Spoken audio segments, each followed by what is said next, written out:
सरवन अग्रवाल को उन्होंने, सरवन अग्रवाल के मान सम्मान को धोखा दिया, सरवन अग्रवाल के विश्वास को उन्होंने तोड़ा। जब पशुपति कुमार पारस जी के साथ एक भी व्यक्ति खड़ा नहीं था, बियाबान जंगल में उनको छोड़ दिया था, प्रदेश अध्यक्ष के पद से उनको पार्टी से हटा दिया गया था, दिल्ली में उनको चुपचाप अकेला छोड़ दिया गया था, तो अकेला सरवन अग्रवाल उनके साथ खड़ा था। वैसे समय में जब उनके साथ सारे लोग उनके साथ छोड़ के चले गए, राष्ट्रीय अध्यक्ष के रूप में किसी कार्यकर्ता सम्मेलन या किसी कार्यकर्ताओं के बीच या रैली सम्मेलन या बैठक किसी जिले में आज तक वो नहीं गए। एक बड़ा प्रश्न चिन्ह उन पे उठता नहीं, आपने अभी कहा है कि पशुपति कुमार पारस ने चिराग पासवान को धोखा दिया, ये क्यों आपने कहा, क्यों आपको लगता है पशुपति कुमार पारस ने चिराग पासवान को धोखा दिया? देखिए, कुछ लोगों की आदत होती है धोखा देने की, फितरत होती है, कुछ लोग के डीएनए में होता है धोखा, फितरत की धोखा देना। ऐसा कोई सगा नहीं जिसको आदरणीय पशुपति कुमार पारस जी ने ठगा नहीं। जब नमस्कार, आप देख रहे हैं, ऑडियो लेवल देखिएगा। नमस्कार, आप देख रहे हैं धा न्यूज और मैं हूं अभिषेक मिश्रा। हमारे साथ श्रवण अग्रवाल हैं। किसी पहचान की मोहताज जाहिर तौर पर नहीं है, क्योंकि बिहार के एक राजनीतिक दल के राष्ट्रीय प्रवक्ता हुआ करते थे, राष्ट्रीय लोक जनशक्ति पार्टी के राष्ट्रीय प्रवक्ता हुआ करते थे और बड़ी महत्वपूर्ण भूमिका हुआ करती थी उस पार्टी में। पार्टी से इस्तीफा दिया है और न सिर्फ इस्तीफा दिया है बल्कि उस पार्टी के राष्ट्रीय अध्यक्ष जो कि केंद्रीय मंत्री भी हैं, पशुपति कुमार पारस, उनके खिलाफ मोर्चा खोल दिया है। आरोप लगाया है कि पशुपति कुमार पारस देश विरोधी ताकतों से घिरे हुए हैं। मंत्रालय को लेकर भी कई तरह की बातें कही हैं। इस पर श्रवण अग्रवाल से आज विस्तार से बातचीत होगी और इनके इस्तीफे के बाद का जो घटनाक्रम है, इनके इस्तीफे के बाद जो बयान सामने आ रहे हैं, जिस तरह का घटनाक्रम सामने आ रहा है और इनके इस्तीफे के बाद जिस तरह के कयास हैं, उस पर भी बातचीत होगी। श्रवण अग्रवाल इस्तीफे से बात करते हैं। आखिरकार क्या वजह रही, श्रवण अग्रवाल इस्तीफा दे देंगे, ये खबर बड़ी हैरान करती है। पार्टी के राष्ट्रीय प्रवक्ता रहे और सिर्फ राष्ट्रीय प्रवक्ता नहीं, एक पहचान अभी रही कि पशुपति कुमार पारस जो उस पार्टी के केंद्रीय मंत्री हैं, उस पार्टी के राष्ट्रीय अध्यक्ष हैं, केंद्रीय मंत्री हैं, खास सिपा सलारों में से रहे, बड़ा भरोसा करते रहे पशुपति कुमार पारस आप पर, और आप न सिर्फ पार्टी छोड़ रहे हैं, उन पर बड़े गंभीर आरोप लगा रहे हैं। नहीं, देखिए, तो पार्टी बनती है, देश में राजनीतिक दलें बनती हैं, दलों का दल जब बनता है, दल बनाने का क्या उद्देश्य होता है?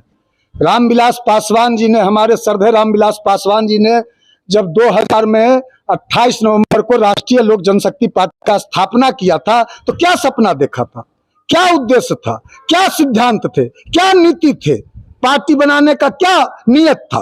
पार्टी बनाया था उन्होंने, उनका सपना था कि मैं ऐसा बाग का निर्माण करना चाहता हूं जिसके बगीचे में हर तरह के फूल को खिलने का अवसर मिले। ऐसा मैं बागवान बनना चाहता हूं कि जिसके नेतृत्व में हर जाति, हर धर्म, हर संप्रदाय, हर समुदाय के लोगों को शोषित हो, पीड़ित हो, वंचित हो, जितने भी समाज के अंतिम पैदान पे जो खड़े लोग, गरीब गुरबे दबे कुचले लोगों के हक और अधिकार की लड़ाई को, और लोकसभा में, देश के विधानसभा में, देश के सभी विधानसभा सभी राज्यों में जो गरीबों को, दलितों को, पिछड़ों को, शोषितों को बाबा साहब अम्बेडकर के जो मानने वाले, जो बाबा साहब अम्बेडकर ने जो सपना देखा था, डॉक्टर राम मनोहर लोहिया ने जो सपना देखा था, आपातकाल के दौरान कांग्रेस हटाओ इंदिरा भगाओ का जो जेपी ने सपना देखा था, जो जननायक कर्पूरी ठाकुर ने सपना देखा था, उस सपने को लेकर रामविलास पासवान जी आगे बढ़े थे।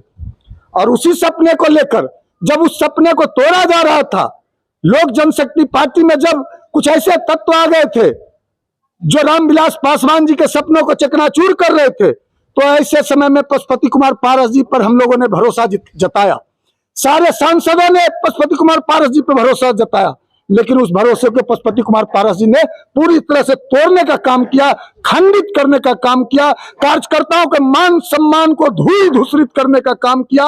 एक बस दलाल और बिचौलियों से वो पूरी तरह से दिल्ली में घिर के रह गए हैं।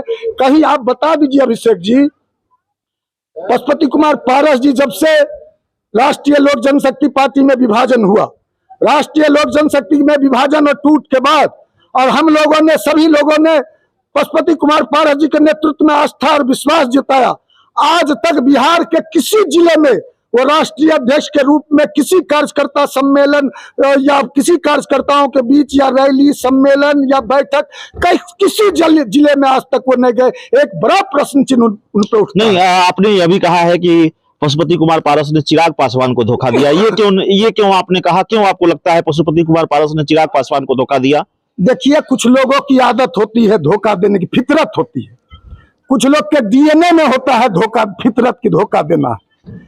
ऐसा कोई सगा नहीं जिसको आदरणीय पशुपति कुमार पारस जी ने ठगा नहीं। जब श्रवण अग्रवाल को उन्होंने, श्रवण अग्रवाल के मान सम्मान को धोखा दिया, श्रवण अग्रवाल के विश्वास को उन्होंने तोड़ा, जब पशुपति कुमार पारस जी के साथ एक भी व्यक्ति खड़ा नहीं था, बियाबान जंगल में उनको छोड़ दिया था, प्रदेश अध्यक्ष के पद से उनको पार्टी से हटा दिया गया था, दिल्ली में उनको चुपचाप अकेला छोड़ दिया गया था, तो अकेला श्रवण अग्रवाल उनके साथ खड़ा था। वैसे समय में जब उनके साथ सारे लोग उनके साथ छोड़ के चले गए, आज आप मंत्री बन गए हो तो दलाल और बिचौलिए और जो दलाल किस्म के लोग हैं, आपराधिक किस्म के लोग हैं, आपके चाटुकार किस्म के लोग हैं, जो व्यक्ति पूजा करने वाले लोग हैं, जो व्यक्ति का टीटीएमगिरी करने, ताबड़तोड़ तेल मालिश करने वाले लोग हैं, उनसे आप घिर गए हैं। और श्रवण अग्रवाल किसकी बात करता है? श्रवण अग्रवाल तो बात करता है दल को मजबूत करने की, कार्यकर्ताओं को की बात को सुनने की, कार्यकर्ताओं को सम्मान देने की। लड़ाई हमारी क्या है? कोई लड़ाई नहीं है, उनके नीति से लड़ाई है। जो रामविलास पासवान के सिद्धांत को, विचारधारा को, उनके असूलों को, उनके जो बनाए दिखाए हुए रास्ते थे, उनको उन्होंने छोड़ने का काम किया है, उससे विपरीत जाकर उन्होंने काम किया है, इसकी लड़ाई है। नहीं।